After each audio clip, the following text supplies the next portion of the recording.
एक एक सीट पे है लड़ाई, फिर क्यों रायबरेली की सीट छोड़ आई। जी हाँ दोस्तों, ये एक सवाल ऐसा है कि भारत में हर कोई पूछ रहा है भाई। रायबरेली की सीट ऐसी सीट थी जो कि उनकी पुश्तैनी, उनकी फैमिली की सीट मानी जाती थी, और वो सीट सोनिया गांधी ने उस समय छोड़ दी है जिस समय कांग्रेस को एक एक सीट जीतने के लाले पड़ रहे हैं। कांग्रेस को अपने ही जो अलाइज हैं, जो उनके पार्टनर हैं इंडी अलायंस में, उनसे लड़ लड़ के जहां पे भी उनको सीटें मिल सकती है, दो दो तीन तीन, वहां से वो सीटें निकालने की कोशिश कर रही हैं। और वो रायबरेली की एक ऐसी सीट है जो कि हरदम से वो जीतते आए हैं, तो उस सीट को क्यों छोड़ा है। ठीक है, देखिए दोस्तों, मैंने कुछ पॉइंट्स बनाए हैं। ठीक है, और मुझे लगता है कि वो सारे पॉइंट्स, या फिर जो पॉइंट्स है, कहीं ना कहीं कांग्रेस के ये जो निर्णय है कि सोनिया गांधी को राज्यसभा के थ्रू उनको पार्लियामेंट में भेजा जाए, उसके पीछे वो कारण हो सकते हैं। देखिए, पहला एक कारण जो मुझे दिख रहा है दोस्तों, आप माने या ना माने, पिछले 1 डेढ़ महीने से कहीं ना कहीं आप ये देखेंगे कि प्रियंका वाड्रा जो है भारत के पॉलिटिकल लैंडस्केप से बाहर है। राहुल गांधी भारत जोड़ो न्याय यात्रा कर रहे हैं, लेकिन उनकी बहन ना तो मीडिया में है, ना ही राहुल गांधी के साथ है, ना ही तो राहुल गांधी के साथ कोई मंच साझा उन्होंने किया है।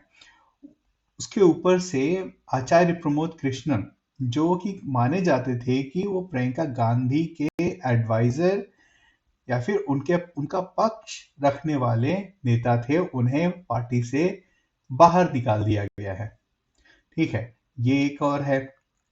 उसके बाद अगर आप देखेंगे दोस्तों कि धीरे धीरे करके कांग्रेस के बड़े बड़े नेता पिछले 4 5 महीनों में से धीरे धीरे छोड़कर जा रहे हैं। आज की एक खबर आई है कि नवजोत सिंह सिद्धू, जिन्होंने कि पंजाब कांग्रेस का पूरा ही बेड़ा गर्क कर दिया, वो अब भारतीय जनता पार्टी में वापस आना चाहते हैं। वो उन्होंने अमित शाह से मिलने का जो है समय मांगा है। दोस्तों, कहीं ना कहीं ये ऐसा लगता है जैसे कि नवजोत सिंह सिद्धू को भारतीय जनता पार्टी ने कांग्रेस में भेजा, भाई तू जा वहां पे उनका पूरा बेड़ा गर्क कर दे और उसके बाद वापस आ जाइयो। तो ये नवजोत सिंह सिद्धू की एक बात है। उसके अलावा अशोक चौहान, जो कि महाराष्ट्र के एक समय में चीफ मिनिस्टर हुआ करते थे, उन्होंने महाराष्ट्र के जो कांग्रेस है वहां से इस्तीफा दे के भाजपा में आ गए। ये बात भी याद रखने की बात है दोस्तों कि अशोक चौहान के दौरान ही आदर्श घोटाला हुआ था। ठीक है, और भाजपा हरदम से उनको, अशोक चौहान को उस घोटाले के लिए जिम्मेदार ठहराती आई है। एनीवे, भाजपा के पास वॉशिंग मशीन है तो उसमें धुल के निकल ही जाएंगे।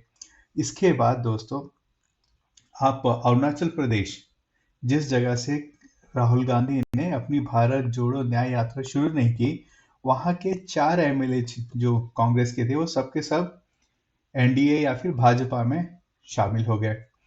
ठीक है, मिलिंद देवड़ा जो थे महाराष्ट्र के, मुंबई के बड़े नेता कदावर उनकी फैमिली थी, वो छोड़कर शिवसेना, जो क्या बोलते हैं, शिवसेना बोलते हैं, उसमें शामिल हो गए। ममता ममता बनर्जी जो हैं, उन्होंने क्या बोलते हैं, फिर मिलेंगे बोलकर निकल ली। वो इंडिया अलायंस से निकली भी नहीं, लेकिन कांग्रेस को पीछे से बाहर निकाल दिया और कहा कि भाई मैं सारी की सारी सीटों पे लड़ूंगी, है ना। बाला साहब की जो शिवसेना थी वो खत्म हो गई, है ना। एनसीपी खत्म हो गई। लेकिन ये जो जहां जहां पे भी खत्म हुई है, वो उसका फायदा किसको मिला है? उसका फायदा बीजेपी को मिला है या फिर एनडीए को मिला है ना। उसी तरह से कम्युनिस्ट वाले कांग्रेस के साथ तो है, लेकिन उनकी कहानी कांग्रेस के साथ कभी खुशी कभी गम की है। वो केरला में कांग्रेस के साथ नहीं लड़ना चाहते हैं, लेकिन वो बंगाल में कांग्रेस के साथ लड़ना चाहते हैं। ठीक है, असम के जो कांग्रेस के जो एमएलए थे, उनके 4 एमएलए जो थे वो भाजपा के पाले में चले गए, है ना? तो दोस्तों अभी रिसेंट एक और आज भी हुआ जो है वो फारूक अब्दुल्ला, जो उनके एकदम डटे हुए कांग्रेस वालों के सपोर्टर्स हुआ करते थे जम्मू एंड कश्मीर में। इनफैक्ट फारूक अब्दुल्ला और नेहरू परिवार के बीच में बड़ा ही घनिष्ठ संबंध रहा। ये जो आपके आर्टिकल 370, फिर आपके 35 से, ये सारी की सारी उन दोनों परिवारों के बीच जो घनिष्ठ संबंध था उसकी वजह से ही आए ये सारी की सारी चीजें, है ना? आज उन्होंने कहा कि भाई हम जो है इंडिया अलायंस से निकल रहे हैं और जम्मू एंड कश्मीर की जो लोकसभा की सारी सीटें हैं वो हम अकेले लड़ेंगे, ठीक है? तो वहां से भी वो बाहर निकल लिए, है ना? तो बाकी जो उनके पास जो बची सीटें हैं पूरे भारत में, कहाँ कहाँ पे बची हैं, कहाँ किस किस जगह पे उनके पास बची हुई हैं? ना तो कांग्रेस वालों को कांग्रेसियों का साथ मिल रहा है, ना तो उनके उनके पार्टनर्स का साथ मिल रहा है। और ये सारी जो बातें हैं लोग देख रहे हैं, और ये लोग देख कर ये कह रहे हैं भाई ये अपना घर तो चला नहीं पा रहे हैं, तो देश को कैसे चलाएंगे? और यही यही जो कारण मैं आपको बता रहा हूँ, ये सारे कारण मुझे लगते हैं कि इन्हीं सब कारणों के कारण सोनिया गांधी ने या फिर कांग्रेस ने इस बात का निर्णय किया कि भाई जो महारानी है उनको राज्यसभा के थ्रू पार्लियामेंट में लेके जाया जाए। हम रिस्क नहीं ले सकते हैं क्योंकि हमारे जो वर्कर्स है उनका मोरल तो ऐसे ही धरती पे गिरा हुआ है, और अगर सोनिया गांधी कहीं हार गई तो वो एकदम पाताल लोक में चला जाएगा। तो इसीलिए मुझे लगता है कि सोनिया गांधी को धीरे से राज्यसभा में लेके जाया गया है। और इसके साथ साथ ये इस बात की भी पुष्टि हो जाती है दोस्तों कि कि कांग्रेस अपने आप को सिर्फ इस समय 2024 के इलेक्शन में अपने आप को बस रेलेवेंट रखना चाहती है, और कहीं ना कहीं ये शायद से चाहती होगी कि भाई जितनी सीटें हैं उतनी आ जाए। और ये ममता बनर्जी ने भी कहा था कि भाई इनकी तो 40 सीटें भी नहीं आ सकती हैं, तो वो शायद ये चाहेंगे कि भाई ये 40 सीटों से बढ़कर पिछली बार जितने आए थे उतनी सीटें तो आ जाए।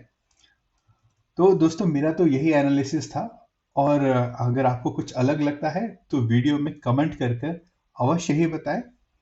और आज के लिए बस इतना ही, फिर मिलेंगे, फिर किसी नए वीडियो के साथ, नए टॉपिक के साथ।